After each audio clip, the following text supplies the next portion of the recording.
Do you find that you're really struggling in your marriage, that respect is something that you feel you don't receive from your spouse? Or maybe you feel like you're not appreciated or that you're not loved. What I have found over the years is many times miscommunication, misunderstanding, different styles of communication contribute to the feeling that I'm not loved, I'm not wanted, I'm not appreciated, I'm not whole in this marriage the way that I thought I would be. Somewhere down the road, the two of you began to not communicate about the things that were important, and instead it devolved into fights, and you found yourself just completely struggling to even understand one another. It's as if I often talk about, the two cars driving past each other on the street in the night with all the lights turned out, including the headlights on the car. You're just going back and forth, never seeing, never even knowing that you're there, giving you these feelings of abandonment or isolation and loneliness. So where does this come from? I want to share my own story from way back when Nicole and I were first married, about how something so small can turn into something so big unintentionally. Now, we've been married 31 years, and this happened about 29 years ago. So keep in mind, I want you to know that there's hope, that there is a great opportunity for you here to begin to think differently about how you communicate and receive feedback from your spouse. So let me share the story. It goes like this. I love football. I grew up watching football. I played Little League football. Football in Oklahoma, it was our world. It was everything to us. We just loved football. So when I joined the Navy and ended up in Connecticut, I found myself without a football team now. I won't get into all of that kind of story, right? But I want to help you understand the point. We used to get free tickets to go see the New England Patriots. They were horrible at that time. They were 1-15, I think, 2-13, 2-14, something like that. Anyway, they were a horrible team. And they kind of became my team. I began to follow them, the players, and then all of this happened in 1993 with new coaches and new players, and it really took off for me. So in our first year of marriage, our first 2 years of marriage, Nicole and I used to just fight constantly about Sunday afternoons. I would sit down after church. I would watch the first game. I'd watch the second game. I'd watch the evening game. I'd watch the Monday night game. And Nicole felt that she was being deprived of my attention. And I had to help her understand the culture that I came from, that I grew up in, and what football meant to us, and why I loved football so much. It wasn't that football was more important than her. It was my hobby. It was the one thing and the only thing in my life that I had. And so the way I expressed it to her was, for 3 or so months out of the year, on a Sunday, I just want to sit and watch a football.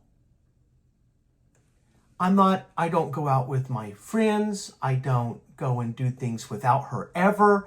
I never had the inclination or the desire to not be with her.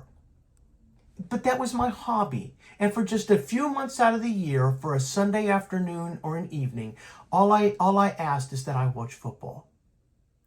And when she began to understand that that was an outlet for me, and she began to understand that it wasn't that it was more important to me. If there was something really important that she needed my attention, she had it, and she had it fully.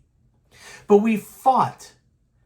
This miscommunication happened because we were just going past one another until I could find a way to express to her why I loved football and why that time was important to me, just to have that downtime to get away from the weighty things of life. And all of the challenges that the week brought to me personally as this young man, now married, trying to find my way in the world and find our way in our marriage to this place where we wanted to be, ultimately. When she understood that, it changed everything because I was able to communicate it with her. But you know what? Some of those fights, they were intense sometimes. I took it as you're nagging me, you're constantly berating me about this one thing. And it's the only one thing that I do. And it's the only one thing that I wanted at that time in my life. And she felt neglected, and she felt abandoned, and she felt isolated. And the truth was, we were both so divergently wrong. If we had just quickly started to communicate and explain things or accept things even if we didn't fully understand them, it would have avoided all of those fights. Here's the beauty of it though for us. Once we cleared that up, we never really had a serious fight again. In 31 and a half years of marriage, rarely do we fight. We tease each other, or we get into little petty conversations, but it's never significant. And the reason for that was because we don't allow insignificant things to become big ones. Because what happens is when you allow those insignificant things to become big things, then it starts setting in our hearts and our minds those things which aren't true.